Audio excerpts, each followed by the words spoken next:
Ça me fait grave bizarre de faire ce que je suis en train de faire là. Parce que j'ai l'impression que ça fait des années que je n'ai pas parlé toute seule à mon téléphone. Pourquoi dois-je vous parler? La meuf qui est là mais qui ne sait pas pourquoi. Je vais vous parler de 3 livres. Alors, bonjour, c'est moi. Mais j'arrive plus à faire des vidéos, c'est plus possible. Je ressemble à Hagrid. Et si je... Ah, je vais me baisser comme ça. Hello tout le monde, aujourd'hui je vous retrouve pour une nouvelle vidéo et oui, je suis de retour. Oui, oui, oui. Comme d'habitude, je reviens comme une petite fleur. Comme d'hab, faites pas attention au décor. Vous savez que je suis jamais au même endroit. Vous savez que quand je suis à mon appart à Montpellier, c'est-à-dire actuellement, le décor il est pas ouf, hein. Voilà, vive les studios. Mais si je pourrais... En fait, c'est juste que j'ai la flemme en fait, parce que je pourrais grave vous faire un, un fond assez potable avec mes pop et tout, mais une flemme. Déjà que là, je vous ai posé sur un seau et une table et des livres. On va pas trop m'en demander non plus, hein. Aujourd'hui, on se retrouve pour faire une idée de lecture parce que ça fait longuement que j'en ai pas fait vu que je n'ai pas fait de vidéo depuis un moment vu que il y a eu le confinement et que j'avais vraiment pas envie de faire des vidéos. En fait, pendant le confinement, j'avais envie de rien faire du tout. Et de plus, pendant le confinement, j'avais mes devoirs, mes partiels que j'ai actuellement finis aujourd'hui.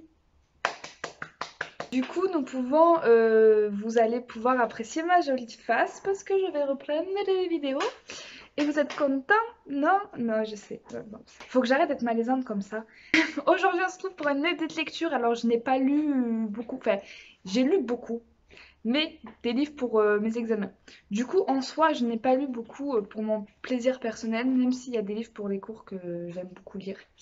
Mais ça sert à rien que je vous les présente parce que mon avis personnel n'intéresse personne sur ces livres-là. Il y a 10 000 reviews beaucoup plus intéressantes. Alors oui, c'est le retour de Léa qui se touche les cheveux.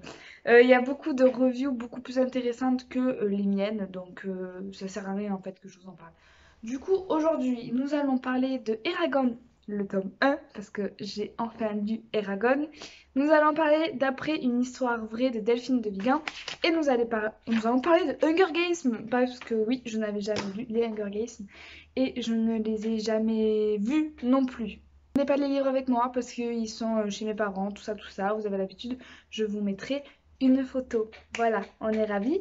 On va commencer avec Eragon. Et vu que ça fait un moment que j'ai lu les livres, mon avis va être très nul. Parce que du coup, mes souvenirs sont très loin.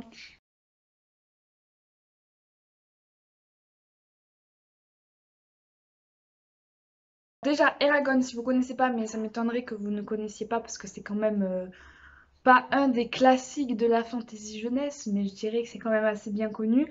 On va suivre donc Eragon, qui est un petit monsieur de 16 ans.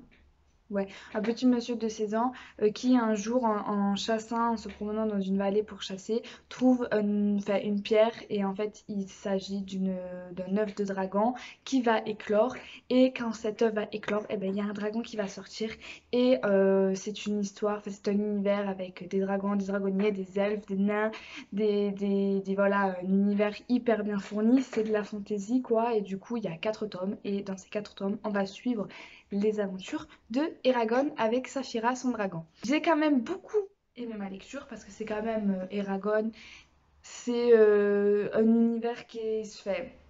Si Eragon a autant fait parler de lui, c'est parce que c'est un univers qui est vraiment très fourni. C'est vraiment, en fait, ça me choque un peu quand qu'on puisse mettre Eragon dans de la jeunesse. Moi, je l'aurais plutôt classé dans tout ce qui est un peu plus young adult, parce que c'est quand même un univers grave fourni, il y a quand même une langue inventée, il y a des mots, enfin des noms propres imprononçables. L'univers, il y a énormément de personnages, enfin, c'est très... Si t'es pas concentré, en vrai, Eragon, faut que tu sois au top de ta forme, hein, parce que des fois, tu peux vite être perdu. Donc moi, je le classerais pas vraiment dans de la jeunesse, tu vois, je le classerais plus du young adulte. Parce que c'est vraiment un univers qui est vraiment très fourni. Et c'est d'ailleurs pour ça que les livres sont très gros. Du coup, il faut aimer les univers qui sont beaucoup fournis parce qu'il y a beaucoup de personnages, il y a beaucoup de créatures, il y a une langue inventée, il y a des noms propres voilà, qui sont super compliqués à retenir. Il y a des sorts, enfin, c'est vraiment un univers vraiment, comme je l'ai dit, très bien fourni. Donc, faut être un peu accroché. J'ai beaucoup aimé l'histoire. Après, c'est vrai que c'est une trame qu'on retrouve assez souvent dans la fantasy jeunesse. Mais ce qui fait la différence, c'est que voilà, comme je vous l'ai dit, c'est un univers très bien détaillé. En fait, ça se voit que l'univers, il est réfléchi de A à Z et qu'il n'y a rien qui est laissé par hasard. Et ça, c'est super bien dans la fantasy. C'est ce qu'on aime le plus, en fait, dans la fantasy, la recherche de l'univers, le fait de trouver tel détail et que ça soit tout ficelé comme ça, tu vois, comme les enquêtes policières. Ben, tu vois, c'est un peu ça, la fantasy. C'est un tableau d'enquête policière, tu vois. Et ça, c'est vraiment cool quand on retrouve ça dans la fantasy.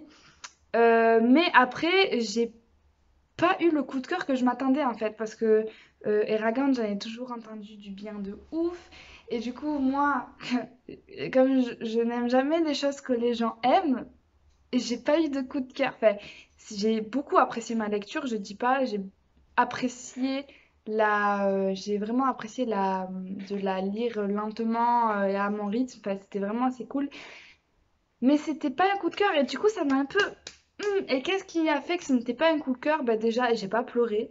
Voilà, moi, pour avoir un coup de cœur, faut que je pleure. Même s'il se passe pas des trucs tristes, hein. Alors que dans Eragon, il se passe quand même des trucs tristes. Mais même s'il se passe pas des trucs tristes, tu vois, je peux pleurer avec de la joie, je peux pleurer avec plein de trucs, tu vois. Et je suis une meuf grave sensible qui pleure pour rien. Mais là, j'ai pas pleuré. Et du coup, c'est que le livre m'a pas forcément procuré une émotion de ouf. Mais en fait, je pense que le fait que ça ne m'a pas procuré une émotion de ouf, c'est parce que malgré que ça soit un univers super fourni, etc., il se passe des choses, mais il se passe peut-être tout le temps les mêmes trucs.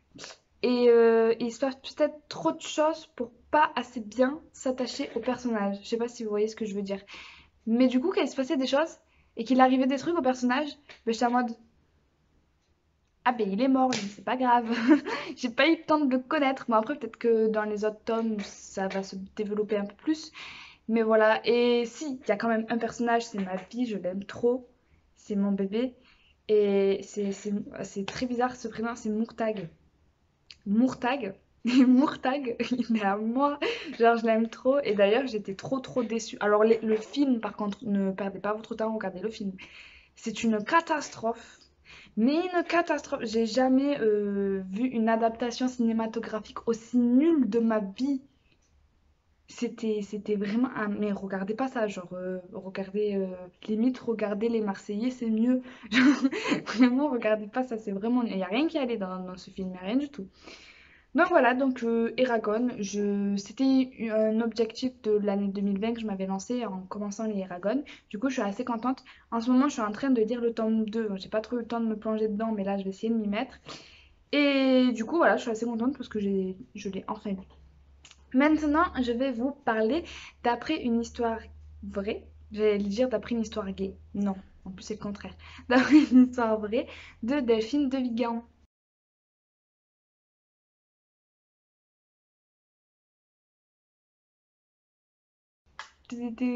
Alors c'est un livre aussi, je crois que je m'avais lancé, enfin que je m'avais donné l'objectif de lire à l'année 2020 parce que ça fait vraiment un moment que je l'ai dans ma bibliothèque.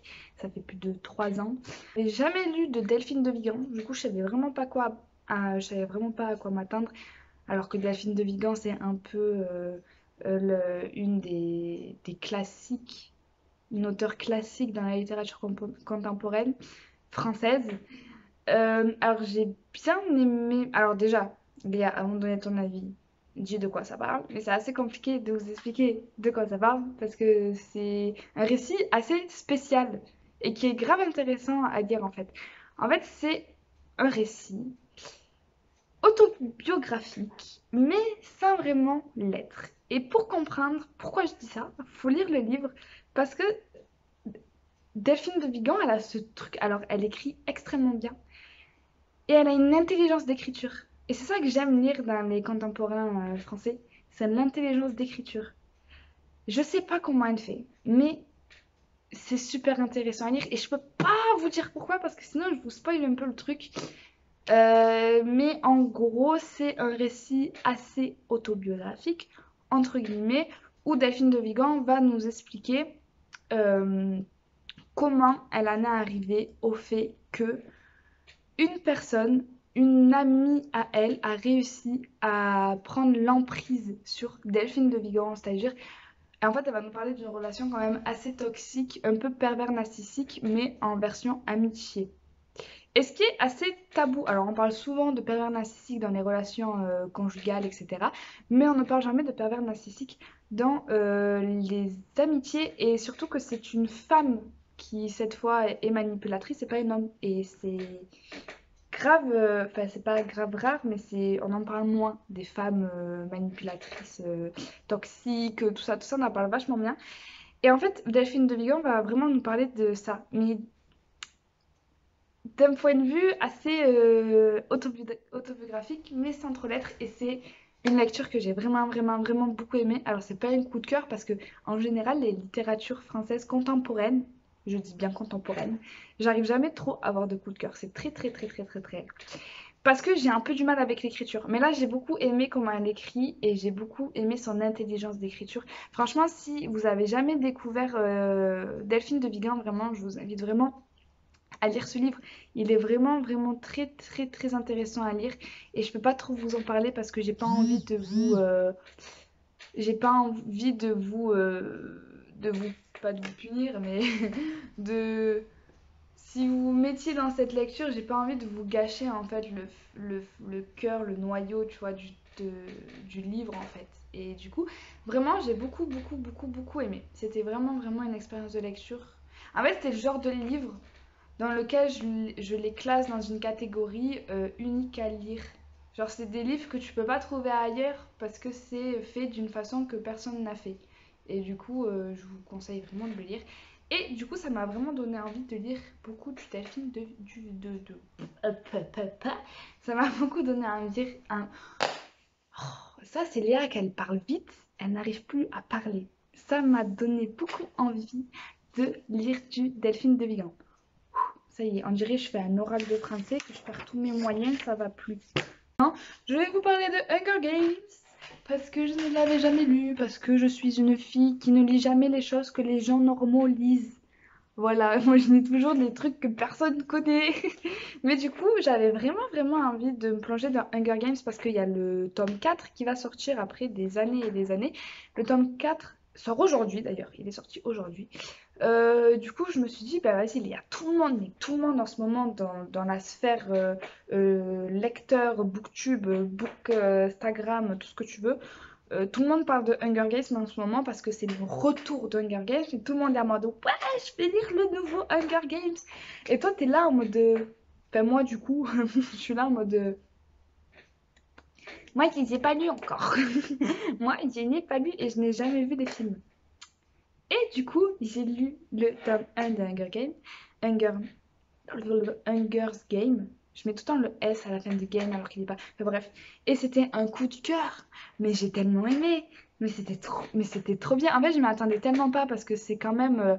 C'est un young adulte. Mais un young adulte qui date il y a 10 ans, il me semble. Genre, à peu près. Pas autant, mais genre. Vraiment, en fait, est-ce que vous vous rappelez le moment dans la sphère lecteur-lectrice quand le young adulte s'est surdéveloppé et il y a eu que des livres comme ça pendant au moins des années et des années et des années, et que, enfin, typique l'année Twilight. L'année Twilight, il y a eu énormément de livres qui sont sortis de young adult comme ça, ou l'année typique Labyrinthe, dont fait partie Divergente, Hunger Games, tous ces livres-là en fait, qui ont fait énormément de bruit, que je n'ai jamais lu d'ailleurs, mais qui ont fait énormément de bruit, et c'était toujours un peu la même trame. Voilà.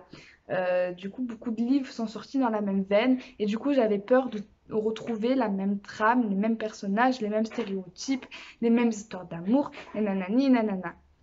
Et le même style d'écriture par la même occasion. Et, et en fait, c'est quand même assez similaire, mais j'ai quand même eu le petit coup de cœur parce que j'ai pleuré. Oui, les amis, j'ai versé ma petite larme.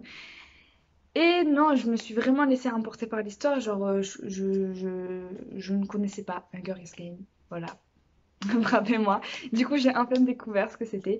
Et du coup, j'étais grave contente parce que l'univers, en fait, et je vous parle d'un truc que tout le monde connaît, donc ça sert à rien que je vous développe de fou, ça sert à rien que je vous résume l'histoire, mais c'était, le lire, c'était vraiment grave bien. Genre, je trouve que l'histoire est vraiment très bien construite. Bon, après, oui, c'est une young adulte, donc il y a quand même un peu des stéréotypes, mais quand même, le personnage badass féminin fait plaisir, fait beaucoup plaisir. Même s'il y a une histoire d'amour un peu pas gnang, c'est gnangnan sur un gnangnan. Mais je me suis quand même laissée emporter par le truc. Et ouais, je fais partie maintenant de ces gens dans les paniers là qui kiffent trop Hunger Games. Et du coup, je me suis acheté le tome 2 et je ne l'envie trop de le lire. Voilà, j'ai trop aimé. Et c'est le date lecture le plus court de ma chaîne parce que d'habitude, je mets 20 minutes à parler d'un seul livre. Et là, ça fait 16 minutes que je parle et j'ai parlé de 3 livres. Qu'est-ce qui se passe? Qu'est-ce... Je vais tomber. C'est parce que ça fait vraiment grave longtemps que j'ai lu mes livres et du coup, et en plus c'est des livres assez connus, genre Eragon, Hunger Games. Et du coup, j'ai pas grand chose à dire en fait, vu que ça fait grave longtemps, j'ai plus trop les trucs en mémoire. Mais ça annonce le retour d'une personne que vous n'avez rien à foutre dans moi. Mais dans moi, je suis contente de revenir, voilà. La vie, je suis insupportable. Regardez mes yeux. Regardez mes boutons. En fait, je fais la meuf grave. Je fais la meuf grave fraîche. Mais en vrai j'ai vraiment une peau de merde. En fait, vous allez pas voir, mais regardez lui là. Lui, ça fait 3 semaines, il est là, c'est devenu mon poteau. 3 semaines, il est là, il squatte. Bon, c'est le temps. En fait, c'est le moment de vous dire au revoir. Et j'ai la flemme, du coup, je raconte ma life. Donc voilà, c'est la fin de cette vidéo. J'espère que cette update lecture assez court vous aura plu. Voilà. N'hésitez pas à me dire les lectures que vous avez eues pendant le confinement. Alors moi, je suis une des personnes qui a eu une panne de lecture pendant le confinement. Et c'était vraiment pas pratique avec mes examens. Pas du tout, vu que je devais lire énormément. C'était pas du tout pratique. Mais j'ai fait partie de ces gens-là. Je sais qu'il y en a beaucoup qui ont eu une panne de lecture pendant le confinement. C'était un mood de lecteur. Écoutez, on n'a pas compris ce qui s'est passé, vraiment. Pourtant, c'est assez bizarre, on est d'accord, parce que le rêve de tout lecteur, c'est de n'avoir rien à faire pour lire. Mais c'est un rêve pour un lecteur. Et nous, là, bam, ça nous est arrivé. Et qu'est-ce qu'on a fait?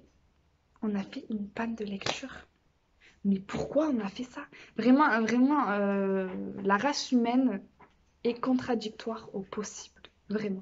Bon, j'arrête de parler. Je vous souhaite à tous des très gros bisous et je vous dis à très bientôt. Je vous mens pas cette fois pour une nouvelle vidéo.